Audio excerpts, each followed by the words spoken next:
I'm Ben Meiselas from the MeidasTouch Network. Michael Cohen, who co-hosts the podcast Political Beatdown with me, just went off on MAGA Republican Senator Tommy Tuberville.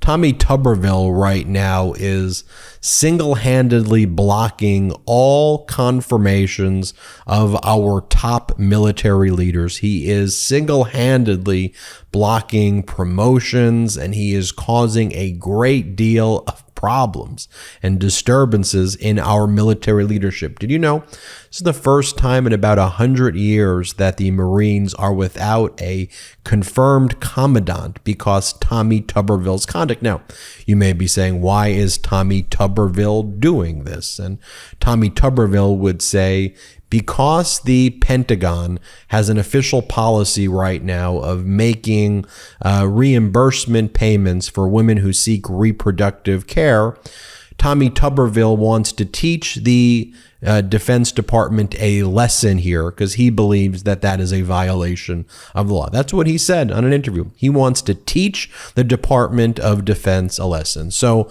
Michael Cohen, what do you have to say about that? Play the clip. I don't want to forget Tommy Flubberville. All right. All right. Honestly, the first time that, we're missing a leader in our military, they're using it, as you stated appropriately, in order to, cherry pick and pull things out of budgets. It's again, anti-LGBTQ plus. Anything that they can wrap into holding up this appointment. Nobody did that to Trump. Nobody did that. And they don't have to like the person that Trump is, appointing. That's fine. But somewhere along the line, government needs to, it needs to fill itself. There needs to be people in leadership positions. The fact that this asshole can do this, I don't understand how. It just, to me, it makes no sense at all. And why he would do it makes even less sense to me. And for that, Tommy Flubberville, Blubberville, Tuberville, whatever the fuck, you grifting scumbag, two-finger salute to you, baby. And could you imagine if this was the other way? That's right. On behalf of the entire military, on all Americans that want to feel safe every single night when we go to bed and when we wake up. Could you imagine if there was a Democrat doing what Tommy Tuberville would be doing right now?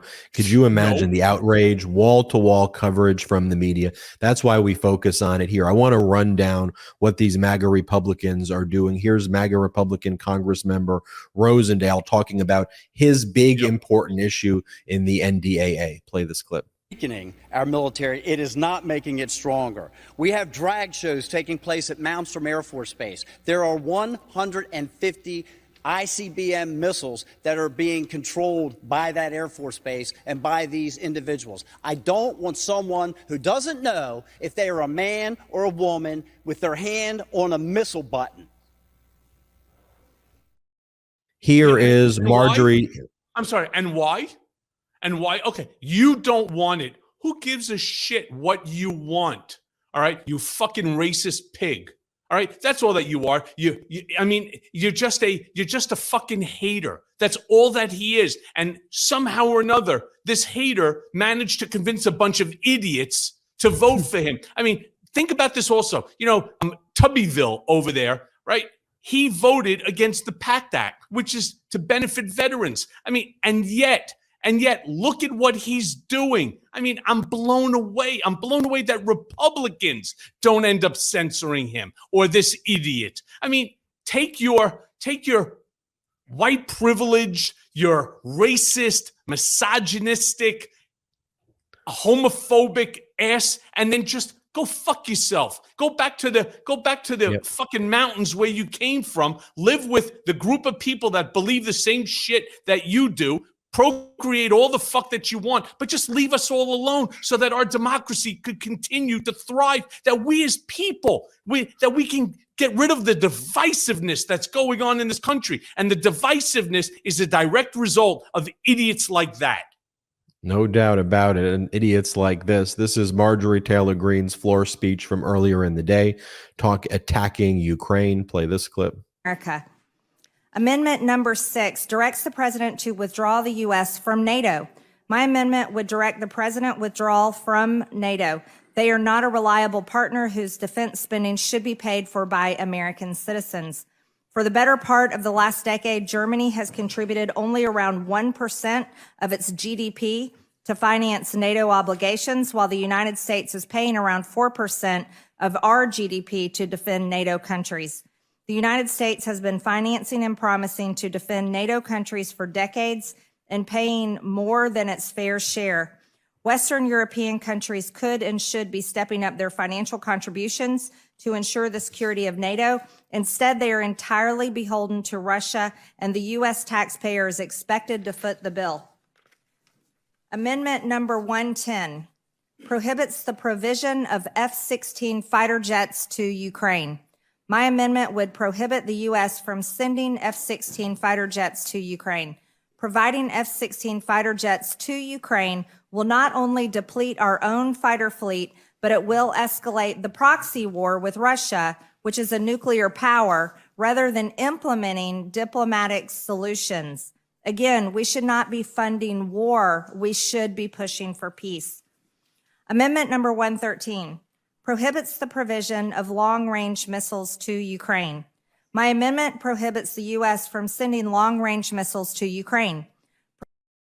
And just so you see there, those are the amendments that the Republicans are introducing, which I call poison pills, to try to stop the passage of the National Defense Authorization Act. Now compare that. This is Democratic Congressmember Jared Moskowitz on the NDAA, National Defense Authorization Act. Play this clip. So we're talking about the NDAA while this hearing's going on, supporting our defense, supporting our country, keeping our military superiority over China. It passed 58-1 in committee. Bipartisan, how it has always been and how it should be. Except now it's held hostage. It's held hostage over the culture war, right? It's not about defense, it's not about protecting the American people. No, it's about abortion or defending the Confederacy based on amendments that my colleagues have filed. Or it's about books again. We're back to books. Or it's about stopping mitigation to climate change. Anyone right now who's currently experiencing record flooding or record heat, they're not worried about defending the country. No, they're worried about stopping mitigation to climate change. The Senate's going to kick all this back to us. They're going to wipe all this culture war nonsense out. And so this is just theater. It's not about defending the country. They're holding up 250 nominees in the Senate to our military. My colleagues across the aisle are doing that. We can't appoint the head of the Marine Corps because of the culture wars. Hasn't happened since 1910. In October, when we're going to see the chairman of the Joint Chiefs of Staff probably retire, nope, we won't be able to appoint that person either, based on this nonsense if it continues. And then finally, I want to show you what Jared Moskowitz is saying about the knowledge that we've now learned that the missing whistleblower that the MAGA Republicans were saying has bombshell information on the Bidens, that this missing whistleblower is now a fugitive on the run. He is a unauthorized foreign agent of China who was procuring arms deals between like China and other countries and Iran and Libya. And again, this is an unauthorized agent of China on the run. This is what Jared Moskowitz said about him. Here, let's play this clip. But they're focused on the audit of the Pentagon. Can you imagine if someone audited this committee? Oh wait, I have that audit of this committee. Actually, it's in form of an indictment. That's the audit of this committee. It's an indictment by the Department of Justice because this committee is focusing on working with foreign agents, right? We want to talk about national security. That's why you guys are here. It's about national security. But the main committee is working with an indicted Chinese agent who does business with the Iranian regime and is an illegal arms dealer to Libya. All of this in order to own Hunter Biden. That's how far they've stooped. It reads like a 007 movie, this indictment, except they're working with the villain. You know, that's why I've sent a letter to the China Select Committee, the chairman of that committee, to open up into an investigation into what's happening in oversight, because I'm deeply worried about whether the CCP has manipulated the information that's been provided this committee through their foreign agent that they're working with, and the information that they're then providing to the American people. It's also why I've sent a letter to the chairman of Foreign Affairs and the chairman of Homeland Security, because I need to know, and the American people need to know, they have a right to know, whether the indicted foreign agent, the illegal arms salesman who is working within the Iranian regime, who is a supporter of terrorism around the world, that's who they're working with. We need to know whether they have jeopardized Homeland Security in their search to help Donald Trump in his reelection. I yield back. So I want to get this straight. You've got the MAGA Republicans attacking the head of the FBI and the FBI, defund the FBI, defund the DOJ. You got the MAGA Republicans attacking the Department of Defense, stopping promotion, stopping the National Defense Authorization Act. And then you have the MAGA Republicans working with a foreign agent of China to try to overthrow the sitting United States president. Do I have that all right? You do. And here's the big problem, because Moskowitz is a good man. All right. He gets the 2 thumbs up today. And you can see why I enjoy hosting Political Beatdown with Michael Cohen. Hit subscribe. I don't know where he was going with that when I asked him the question. And so, as always, spot on, Michael Cohen. Hit subscribe right now on our YouTube channel, and make sure you subscribe to the Political Beatdown podcast, and have an excellent day. Hey, Meidas Mighty, love this report? Continue the conversation by following us on Instagram @MeidasTouch to keep up with the most important news of the day. What are you waiting for? Follow us now.